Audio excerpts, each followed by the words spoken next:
Hi and welcome to lesson number 4 of section number 9 और basically इस lesson में मैं आपको बता रहा हूँ कलेक्ट रिक्वायरमेंट के आउटपुट्स के हवाले से। कलेक्ट रिक्वायरमेंट में हमारे पास मेनली दो आउटपुट्स हैं, एक है रिक्वायरमेंट डॉक्यूमेंट और दूसरा है रिक्वायरमेंट ट्रेसिबिलिटी मैट्रिक्स। बेसिकली हमने जितने भी टूल्स लगाए, ब्रेनस्टॉर्मिंग की, इंटरव्यू किया, फोकस ग्रुप किया, तो मेनली हमने क्या किया कि हमने अपने एंड यूजर्स की, अपने स्टेक होल्डर्स की रिक्वायरमेंट्स को जो है वो कलेक्ट किया। अगर मैं देखूं कि हम करते क्या हैं कि हम अपने रिक्वायरमेंट डॉक्यूमेंट में उसकी रिक्वायरमेंट्स को लिखते हैं। हम इंपॉर्टेंटली ये जरूर आइडेंटिफाई करते हैं कि ये रिक्वायरमेंट किस कैटेगरी की है, और आई वुड से कि the most important part of requirement document is कि हम उसकी प्रायोरिटी सेट करें कि जनाब जो हमें रिक्वायरमेंट डिफाइन हुई है उसकी प्रायोरिटी क्या है, हम किस प्रायोरिटी पे उसको रख रहे हैं ताकि हम उसके हिसाब से देख सकें। देन हम ये कहते हैं कि जनाब हम उसका एक्सेप्टेंस क्राइटेरिया भी डिफाइन करवा लेंगे। जनाब आप किन बेसिस पर, जैसे हम जो है ये कहते हैं कि जनाब हमने अपने अकील साहब को कहा हुआ है कि आपकी जो वीडियोस हैं हम उस वक्त एक्सेप्ट करेंगे जब हमारे पास जो है ना वॉइस बड़ी क्लियर होगी, चाहे रिकॉर्डिंग के दौरान हमारे ओवैस साहब को मोबाइल क्यों ना बच जाए, या बाहर से आपको जो है ना चिड़ियाओं की चहचहाने की आवाज़ आ जाए, या आजकल जो है हमारे ओवैस भाई जो है बिल्ले से डर रहे हैं तो बिल्ले की आवाज़ आ जाए। So what ever it is, but जो है ना हम अकील भाई की गर्दन पकड़ेंगे।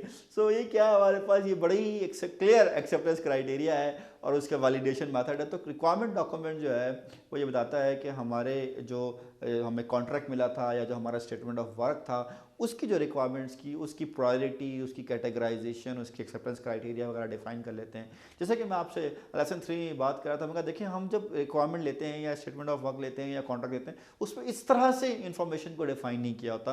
तो this process is very important, otherwise यह है कि आप बहुत सारे इंपॉर्टेंट एक्सपेक्ट्स को जो है वो मिस कर देंगे। नंबर 1। नंबर 2, जो हम रिक्वायरमेंट ले रहे हैं प्रोजेक्ट रिक्वायरमेंट डॉक्यूमेंट में नहीं होगा, प्रोजेक्ट तो इसको भी स्टेटमेंट में होगा, लेकिन क्या है हम उससे पूछ रहे हैं, समझ रहे हैं ताकि हमें जो है बाद में डिफाइन करने में आसानी हो। बहुत से लोग कहते हैं कि यार अगर हम सारी रिक्वायरमेंट ले लेंगे तो फिर हमें सारी ही करके देनी पड़ेगी। हम कहते हैं कि अगर आप सारी ले लेंगे, समझ लेंगे, उसकी नीड भी समझ लेंगे, उसकी विश लिस्ट भी समझ लेंगे, तो उसको ये बताने में आसानी होगी कि कौन सा आप करेंगे और क्या नहीं करेंगे। क्योंकि अगर आपने रिक्वायरमेंट नहीं ली तो एक बड़ा क्लियर, ये एक बड़ी मजेदार चीज होती है कि जी ये तो मैंने कहा था, या ये अगर मैंने नहीं बताया तो क्या हुआ, ये तो अजम्पशन थी, ये तो होता ही है, या ये तो इसका पार्ट ही होता है। So it is very important to understand all the requirement, ताकि आप बता सकेंगे जनाब ये आपने बताया था, हमने भी सुना था, हमने लिखा भी था, लेकिन हम देने वाले नहीं हैं आपको, या आपके प्रोजेक्ट का हिस्सा नहीं है ये। तो दैट इज़ वेरी इंपॉर्टेंट कि आप रिक्वायरमेंट्स को लिख लें। दूसरा जो हमारे पास आउटपुट आता है वो आता है requirement traceability matrix. Requirement traceability matrix में बेसिकली हम ये कहते हैं कि जो भी हमारी रिक्वायरमेंट्स हैं उसको हम ट्रैक कर सकें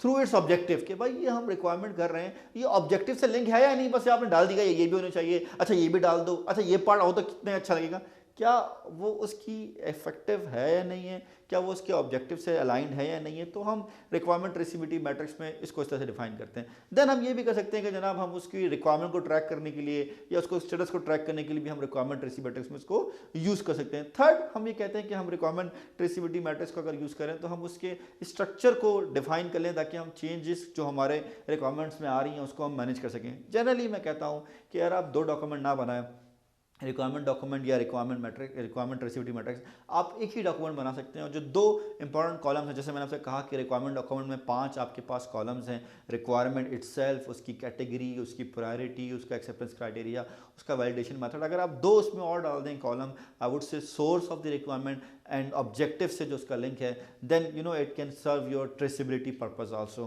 सो I hope I have discuss about the requirement document and traceability matrix. Next जो हमारा लेसन है उसमें बेसिकली मैं आपको स्कोप के हवाले से बता रहा हूँ। प्रोजेक्ट जो है वो स्कोप स्टेटमेंट पे होता है, वो रिक्वायरमेंट डॉक्यूमेंट पे नहीं होता। सो फिर this note we are going for the next lesson. Thank you.